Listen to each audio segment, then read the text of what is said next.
Hello everyone, continue करते हैं chapter accounts of companies, जो कि चैप्टर नंबर 9 है ऑफ कंपनीज एक्ट 2013। आज की क्लास में हम करेंगे एक बहुत छोटा सा सिंपल सा सेक्शन नंबर 130। अब सेक्शन 130 किस बारे में है, पहले आप लोगों को इसके बारे में थोड़ी सी बात बताता हूँ, फिर इस सेक्शन को पढ़ेंगे। बहुत आसान सेक्शन लगेगा, पर मैं कहूंगा एग्जामिनेशन पॉइंट ऑफ व्यू से बहुत इंपॉर्टेंट सेक्शन है।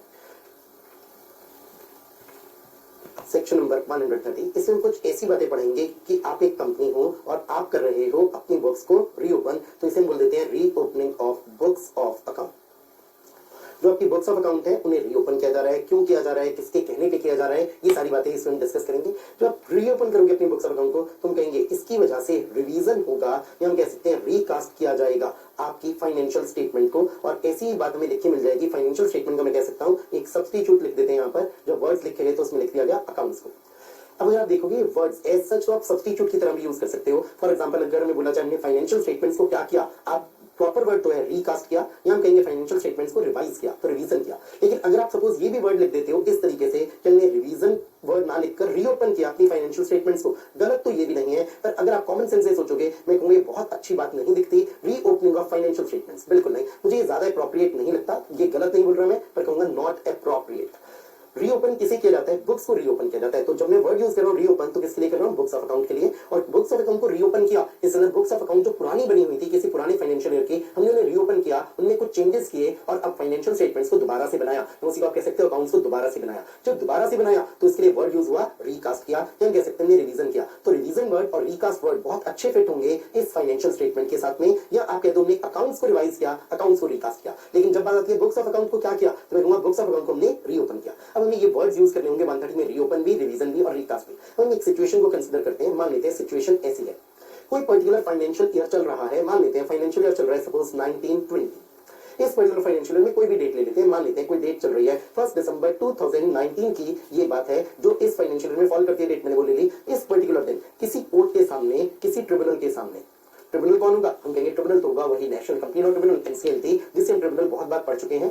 कोर्ट की बात आती है तो कोई भी कोर्ट होगा जिसके सामने कई दिनों से या मे भी कई हफ्तों से कुछ कार्यवाही चल रही थी, और इस पर्टिकुलर दिन को कोर्ट कहता है जी आज मुझे एक बात की तसल्ली हो गई है पिछले कुछ दिनों से कार्यवाही देखते हुए, कि कोई एक पर्टिकुलर कंपनी है, मान लेते हैं कंपनी का नाम है डाउटफुल लिमिटेड। सो कोई कंपनी जिसका कि मैं केस सुन रहा था, ये ट्रिब्यूनल या कोर्ट कहता है कंपनी का नाम है सपोज डाउटफुल लिमिटेड, जो डाउटफुल लिमिटेड के जो अकाउंट से फाइनेंशियल स्टेटमेंट थी वो प्रिपेयर की गई थी, और वो प्रिपेयर की गई थी फ्रॉडुलेंटली। तो फ्रॉडुलेंट मैनर में की गई थी प्रिपेयर ये फाइनेंशियल स्टेटमेंट्स, ये अकाउंट्स प्रिपेयर किए गए थे फ्रॉडुलेंट मैनर में। पर कई बार क्या होता है कोर्ट के ट्रिब्यूनल के सामने ये बात साबित करना मुश्किल हो जाता है कि जानबूझकर अकाउंट्स गलत बनाए गए थे। ये तो साबित हो गया कि अकाउंट्स गलत थे। फॉर एग्जांपल ये जो बात चल रही है ये इस पर्टिकुलर दिन चल रही है, सारी की सारी बात मैं काम करता हूँ, मैं इस फाइनेंशियल ईयर को भी यही लिखता हूँ। तो इस पर्टिकुलर डेट को ये कोर्ट के सामने फैक्ट्स हैं, और इन फैक्ट्स में क्या चीज बोली गई है, जो अकाउंट से वो पुराने पीरियड के थे, इसे मैं ऐसे लिखता हूँ डाउटफुल लिमिटेड आपने जो बनाए थे अपनी फाइनेंशियल स्टेटमेंट्स किसी पुराने फाइनेंशियल ईयर के लिए, वो फाइनेंशियल ईयर का मान लेते हैं financial year 15-16। For financial year 15-16 जो आपकी फाइनेंशियल स्टेटमेंट्स बनी थी वो कैसी बनी थी, वो बनी थी इन अ फ्रॉडुलेंट मैनर।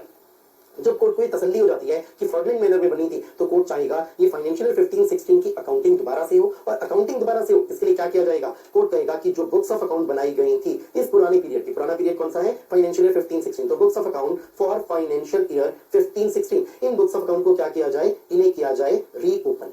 ये ऑर्डर दे दिया कोर्ट या ट्रिब्यूनल ने, जिसके सामने भी ये प्रोसीडिंग्स चल रही थी। और अब क्या किया जाएगा, जब रीओपन किया जाएगा तो जो मैंने वर्ड्स यूज किए थे वो वर्ड्स यूज हो जाएंगे, रिवाइज किया जाएगा, इसके बाद रीकास्ट किया जाएगा इन फाइनेंशियल स्टेटमेंट्स को जो कि फ्रॉडुलेंट मैनर में बनाई गई थी। आप इन्हें बोल सकते हो फाइनेंशियल स्टेटमेंट भी, आप इन्हें बोल सकते हो अकाउंट्स भी। तो अगर मैं बहुत सिंपल शब्द में कहूं 130 में हमें क्या पढ़ने को मिलता है, ये बात पढ़ने को मिलती है कि किसी कोर्ट या ट्रिब्यूनल ने एक ऑर्डर दिया, उस ऑर्डर में कोर्ट या ट्रिब्यूनल ने क्या लिखा, कोर्ट या ट्रिब्यूनल ने लिखा कि मेरे ऑर्डर पर अब बुक्स ऑफ अकाउंट कंपनी क्या करेगी, अपनी रीओपन करेगी, रीओपन करने के बाद रिवाइज करेगी, रीकास्ट करेगी अपनी फाइनेंशियल स्टेटमेंट्स को, मींस अकाउंट्स को। ऐसा क्यों ऑर्डर दिया, क्योंकि कोर्ट या ट्रिब्यूनल की तसल्ली हो गई कि किसी पुरानी फाइनेंशियल ईयर, फॉर एग्जांपल 15-16 का जो फाइनेंशियल ईयर था, इसके लिए जो फाइनेंशियल स्टेटमेंट्स बनाई गई थी वो बनाई गई थी फ्रॉडुलेंट मैनर में, या फ्रॉडुलेंट मैनर सपोज साबित नहीं हो पा रहा कि ये जानबूझकर फ्रॉड किया था, हो सकता है बड़ी भारी गलतियां हुई थी, उस समय गलत लोग अकाउंटिंग कर रहे थे, उस अकाउंटिंग को किसने सुपरवाइज नहीं किया, गलत अकाउंट्स फाइनलाइज हो गए, बहुत सारे खर्चे थे जो कि बुक होने चाहिए थे उस पीरियड के थे पर उस पीरियड में लिए नहीं गए, ये हो सकता है बहुत सारी इनकम थी जिन्हें कंसीडर नहीं किया गया जबकि वो फाइनेंशियल ईयर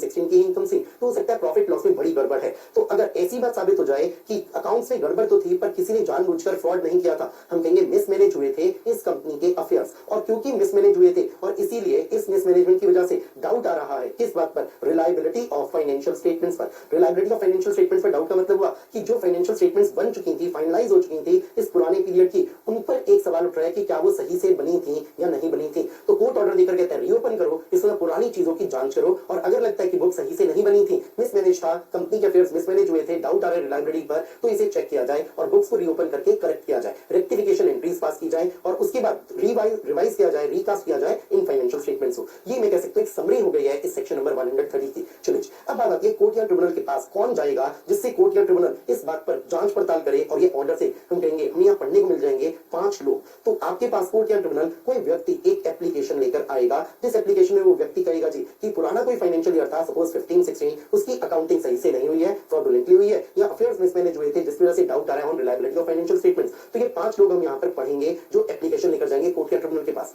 जब कोर्ट या ट्रिब्यूनल इस बात को सुनेगा, एप्लीकेशन को सुनेगा, तो क्या कोर्ट ट्रिब्यूनल को एक मौका देना चाहिए कि आप 5 लोगों में से जो भी व्यक्ति एप्लीकेशन लेकर आया है वो अपनी कुछ और बात बोल पाए? क्या नोटिस मिलना चाहिए इन लोगों को? मैं कहूंगा बिल्कुल इन्हें नोटिस मिलना चाहिए। इसी नोटिस को हम कह सकते हैं शो कॉज नोटिस। जब कोर्ट ट्रिब्यूनल इन्हें नोटिस देगा, ये लोग अपना फिर कोई जवाब भी देंगे, तो जो भी अपना जवाब देंगे इनके जवाब को भी आप कंसिडर करोगे, जो भी इनकी रिप्लाई होगी उस रिप्लाई को आप कंसिडर करना कोर्ट ऑफ ट्रिब्यूनल। तो एक चीज हुई, ये 5 लोग हमें पढ़ने हैं, बहुत इजीली हमें समझ में आ जाएंगे 5 लोग कौन लोग हैं।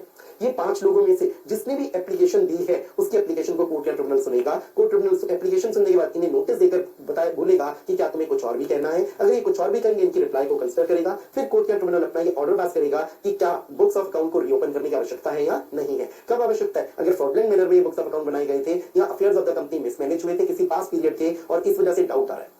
अब एक सिचुएशन लेते हैं, मान लेते हैं जब ये एप्लीकेशन आती है आपके पास कोर्ट या ट्रिब्यूनल, तब ये आती है किसी बहुत बहुत पुराने फाइनेंशियल ईयर के लिए। मैं एग्जांपल यहां लेता हूं, सपोज ये फाइनेंशियल ईयर है 2002-03, इतना पुराना फाइनेंशियल ईयर है और अब जिस दिन एप्लीकेशन आई है उस दिन डेट क्या है, 2019 चल रहा है। अब बात आती है क्या इतना पुराना फाइनेंशियल ईयर की भी बुक्स ऑफ अकाउंट को रीओपन किया जाए या रीओपन ना किया जाए? लॉ मेकर्स या नॉट अलाउड। हम एक पीरियड लिख रहे हैं, काफी लंबा पीरियड लिख रहे हैं, तो उस लंबे पीरियड के से पुरानी जो बुक्स ऑफ अकाउंट में रीओपन नहीं किया जाएगा। लॉ मेकर्स ने लिख दिए 8 फाइनेंशियल ईयर्स। इसका मतलब जब भी कभी आप ऑर्डर दोगे कोर्ट या ट्रिब्यूनल, तो पिछले कितने फाइनेंशियल ईयर्स की बुक्स ऑफ अकाउंट को रीओपन करने की बात बोल सकते हो? 8 फाइनेंशियल ईयर्स। पर अब चेक करें क्या ये 2002-03 पिछले 8 फाइनेंशियल ईयर्स में कवर हो रहा है या उससे भी पुराना है? हम कहेंगे उससे भी पुराना है, तो ये तो है अर्लियर देन 8 फाइनेंशियल ईयर्स और इसीलिए अलाउड नहीं होगा कि इस फाइनेंशियल ईयर 2002-2003 की बुक्स को रीओपन किया जाए। यह एक एक्सेप्शन में लिखी गई कि सपोजिंगली हम सेक्शन पढ़ते हैं 128 जिसमें बुक्स ऑफ अकाउंट के लिए बहुत सारे प्रोविजंस लिखे मिले थे। उसमें एक प्रोविजन ये भी था कि आप कितने पीरियड की बुक्स ऑफ अकाउंट को मेंटेन करोगे, तो हमें लिखा मिला था आप 8 फाइनेंशियल ईयर्स की बुक्स को मेंटेन करते हो और अगर company in existence for less than 8 financial years, तो जितने भी पीरियड के लिए एग्जिस्टेंस थी उस पूरे पीरियड की बुक्स ऑफ अकाउंट को मेंटेन करते हो। ये एक पॉइंट हमारे पास और एक्स्ट्रा भी था। वो एक्स्ट्रा पॉइंट था सेंट्रल गवर्नमेंट ने सपोज आपकी कोई इन्वेस्टिगेशन का ऑर्डर दिया था, तो अगर इन्वेस्टिगेशन का ऑर्डर दिया हुआ था तब सेंट्रल गवर्नमेंट कह सकती है कि period greater than 8 financial years की बुक्स को आप मेंटेन करोगे। तो क्या period greater than 8 financial years कभी कभी हो सकता था under section 128 for maintenance of books of account? हम कहेंगे बिल्कुल। अब मान लेते हैं सिचुएशन ये थी कि 128 सेक्शन को यूज करके सेंट्रल गवर्नमेंट ने एक ऑर्डर दिया था कि क्योंकि हमने इन्वेस्टिगेशन ऑर्डर की हुई है इससे आप 8 साल से भी ज्यादा की बुक्स को मेंटेन करोगे, तब हम कहेंगे 8 साल से ज्यादा की बुक्स को भी रीओपन करने का ऑर्डर ये कोर्ट या ट्रिब्यूनल दे सकता है। तो जनरली 8 फाइनेंशियल ईयर्स की ही बुक्स ऑफ अकाउंट रीओपन हो सकती है, पर एक्सेप्शन 8 फाइनेंशियल ईयर से पुरानी बुक्स भी रीओपन हो सकती है अगर ये पुरानी बुक्स को मेंटेन करने का ऑर्डर सीजी ने दिया हुआ है अंडर सेक्शन 128। चलिए अब मैंने आप लोगों के साथ काफी ज्यादा बातें डिस्कस कर ली हैं ये सेक्शन 130 की। तो 130 में हमने क्या क्या चीजें पढ़ी एक बार अगर गो थ्रू करें, हम कहेंगे इस सेक्शन में हम पढ़ते हैं कि बुक्स को किया जाता है रीओपन। बुक्स रीओपन करने के बाद जो फाइनेंशियल स्टेटमेंट्स हैं जिन्हें हम अकाउंट से बोल सकते हैं उनका रिवीजन रिकास्ट किया जाता है। कैसे होता है? कोर्ट या ट्रिब्यूनल के ऑर्डर पर होता है। कोर्ट या ट्रिब्यूनल तुम ये ऑर्डर कब देते हो? जब तुम सेटिस्फाई हो जाते हो कि पुरानी किसी फाइनेंशियल ईयर की बुक्स थी बनाई गई थी फ्रॉडलेंट मैनर में या अफेयर्स ऑफ द कंपनी इस पुराने फाइनेंशियल ईयर के मिसमैनेज हुए थे जिसकी वजह से डाउट आ रहा है on reliability of financial statements. पर कोर्ट ट्रिब्यूनल तुम्हारी पावर पर एक चेक है, तुम बहुत पुरानी जो बुक्स है उन्हें रीओपन करने का ऑर्डर नहीं दे सकते। बहुत पुरानी मतलब अर्लियर देन 8 फाइनेंशियल ईयर की बुक्स को रीओपन नहीं किया जा सकता, फाइनेंशियल स्टेटमेंट्स अकाउंट्स को रिकास्ट रिवाइज नहीं किया जा सकता। एक्सेप्शन थी 8 फाइनेंशियल ईयर की। अगर सेंट्रल गवर्नमेंट ने ऑर्डर दिया था यूजिंग सेक्शन नंबर 128 की जिस कंपनी के हमने इन्वेस्टिगेशन का ऑर्डर दिया हुआ है, उस कंपनी को बुक्स ऑफ अकाउंट मेंटेन करनी होंगी for a period greater than 8 financial years. उस केस में हम कहेंगे कि इवन कोर्ट ट्रिब्यूनल भी ऑर्डर दे सकता है कि रीओपन किया जाए बुक्स को, पुरानी पीरियड की बुक्स को भी। अगर रीओपन किया जाएगा तो वर्ड्स आ जाएंगे, बुक्स होंगे रीओपन, अकाउंट्स होंगे, फाइनेंशियल स्टेटमेंट्स होंगे रिवाइज और रिकास्ट। ये बात हम पढ़ रहे हैं इन सेक्शन 130। 130 से मिलता जुलता ही कुछ कंसेप्ट है, ऑल्दो काफी डिफरेंट भी है, वो 131 में, उसमें भी हम कुछ रिवीजन की बात करते हैं, पर मैं उस सेक्शन को अभी टेकअप नहीं करूंगा क्योंकि मैं चाहता हूं आप 130 को अच्छे से पढ़कर रिवाइज कर लीजिए। जब इस पर कमांड बन जाए तब इसे कंपेयर करिएगा 131 से। तो 131 हम आज की क्लास में नहीं पढ़ेंगे, आगे पढ़ेंगे। बस एक बार 130 को गो थ्रू कर लेते हैं फ्रॉम द बुक।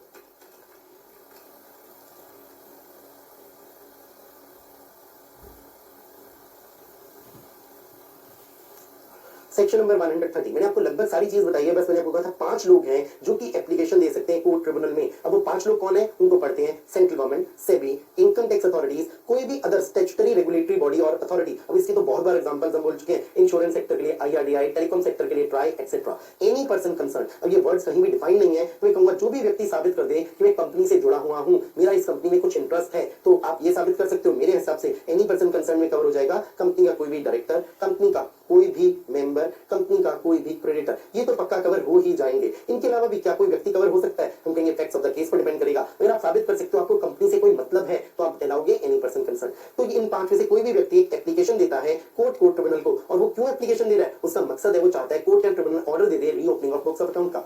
चलिए अब कोर्ट के पास एप्लीकेशन या ट्रिब्यूनल के पास एप्लीकेशन पहुंची है, पॉइंट नंबर ए में। पॉइंट बी पर आते हैं। An order is made by a court और tribunal to the effect that the relevant earlier accounts were prepared in a fraudulent manner. या तो कोर्ट की तसल्ली हो गई या फिर कोर्ट की तसल्ली हो गई जो अफेयर्स ऑफ द कंपनी थे वो मिसमैनेज किए गए थे ड्यूरिंग द रेलेवेंट पीरियड। अब ये रेलेवेंट पीरियड क्या है, वो पुराना पीरियड जिसकी बुक्स ऑफ अकाउंट को रीओपन करने की एप्लीकेशन दी गई है कोर्ट या ट्रिब्यूनल के पास, because of which doubts are raised as to whether the financial statements are reliable और नॉट। तो कोर्ट के सामने या ट्रिब्यूनल के सामने साबित किया गया है कि मिसमैनेज हुई थी कंपनी, इसके अंदर ढंग से अकाउंटिंग नहीं हुई थी, और इस वजह से जो फाइनेंशियल स्टेटमेंट्स है उन पर डाउट्स रेज हो रहा है।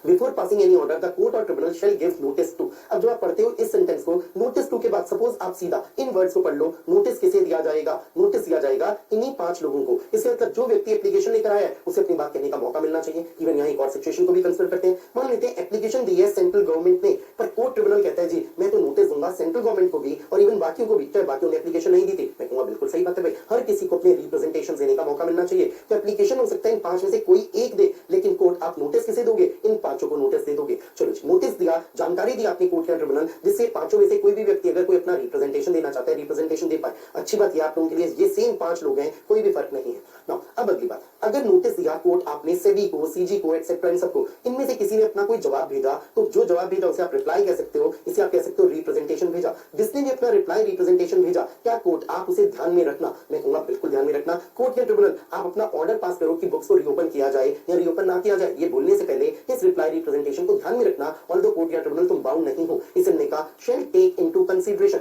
ये वर्ड्स किसके लिए आए हैं, who will take into consideration, this court और tribunal shall take into consideration. Take into consideration का मतलब ध्यान में रखना, कंसीडर करना। तो क्या चीज कंसीडर करना, जो भी रिप्रेजेंटेशन इन्होंने दिए हैं। तो ये 5 लोगों के लिए बात क्या हो गई इस पॉइंट सी में, हमने पॉइंट सी में दोनों बातें कर ली। नोटिस इन लोगों को दिया जाएगा 5 को, 1 2 3 4 5 को, और इन 5 द्वारा दिए गए रिप्रेजेंटेशन को कोर्ट या ट्रिब्यूनल कंसीडर करेगा। चलिए अब हम देखते हैं बात, हमें अब तक क्या लिखा मिला, एप्लीकेशन दी गई कोर्ट को इन 5 में से किसी भी व्यक्ति द्वारा कि आप कोर्ट या ट्रिब्यूनल रीओपन करने का ऑर्डर दे दो बुक्स ऑफ अकाउंट को।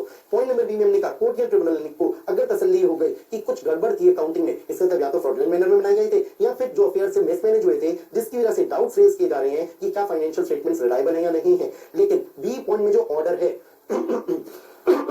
जो बी पॉइंट वाला ऑर्डर है वो कोर्ट या ट्रिब्यूनल तुम ऑर्डर तभी देना जब तुम पहले नोटिस दे दो और इन 5 लोगों के रिप्रेजेंटेशंस को कंसीडर कर लो। चलिए अब पढ़ते हैं, no reopening of books of account of a period earlier than preceding 8 financial years, no order shall be made. इसका मतलब कोर्ट या ट्रिब्यूनल तुम्हारी ये पावर नहीं है कि तुम ऑर्डर दे दो in respect of reopening of books of account relating to period earlier than 8 financial years immediately preceding the current financial year. जिस फाइनेंशियल ईयर में तुम ऑर्डर दे रहे हो कोर्ट या ट्रिब्यूनल वो है करंट फाइनेंशियल ईयर। तुम इस फाइनेंशियल ईयर, सपोज हमने एग्जांपल लिया था फाइनेंशियल ईयर 1920 है जिसमें कोर्ट या ट्रिब्यूनल ऑर्डर दे रहा है, तो जिस भी ईयर में आप कोर्ट या ट्रिब्यूनल दे रहे हो अपना ऑर्डर, उससे पिछले 8 फाइनेंशियल ईयर की बुक्स को रीओपन करने का ऑर्डर दे सकते हो, पर उससे पुराना नहीं। चलिए यहाँ काम करेगा, वर्ड्स को ऐड करेगा, वर्ड्स लिखे हैं no order shall be made by the tribunal. यहाँ ट्रिब्यूनल से पहले वर्ड्स और ऐड कर लीजिए, कोर्ट और ट्रिब्यूनल। ये सिंप्लीफाइड लैंग्वेज है, कोई बियर एक्ट नहीं है, तो मैंने सिंप्लीफाई किया तो ये वर्ड्स लिखने रह गए, तो आप वर्ड्स लिख लेंगे कोर्ट और, ये 2 शब्द को ऐड करिए क्योंकि ओनली ट्रिब्यूनल लिखा गया है, कोर्ट वर्ड नहीं लिखा।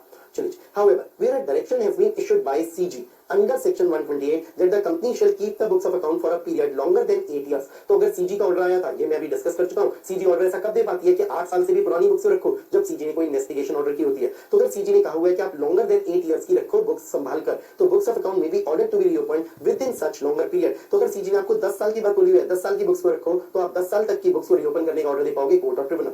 अगला and last point, the accounts revised और recast under section 130 shall be final. जब कोर्ट के ऑर्डर के तहत रीओपन हुई बुक्स और अकाउंट्स को हमने किया है रिवाइज रीकास्ट, तो फाइनल माने जाएंगे। अब देखिएगा रिवाइज रिकास्ट, ये दो वर्ड्स का यूज किया गया फॉर अकाउंट्स, और इसी अकाउंट्स वर्ड को मैं बोल सकता हूं फाइनेंशियल स्टेटमेंट भी।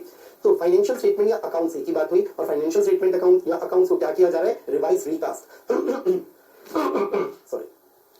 जबकि जब हम बात करते हैं रीओपन किया जाए, तो रीओपन वर्ड के साथ क्या वर्ड्स आते हैं, बुक्स ऑफ अकाउंट। तो ये वर्ड्स को ध्यान रखेंगे, अब सही से यूज करें। रीओपन किया गया बुक्स ऑफ अकाउंट को, रिवाइज रिकास्ट किया गया अकाउंट्स को। हमने कर लिया सेक्शन 130। अब 131 सेक्शन में भी एक रिवीजन का कंसेप्ट है, पर वो कंसेप्ट तभी पढ़ना चाहिए जब ये कंसेप्ट अच्छे से समझ में आ गया और रिवाइज हो गया। इसे रिवाइज करेगा, उसके बाद ही अगली क्लास को देखेगा जिसमें आप 131 पढ़ेंगे। Thank you very much everybody, bye bye, take care.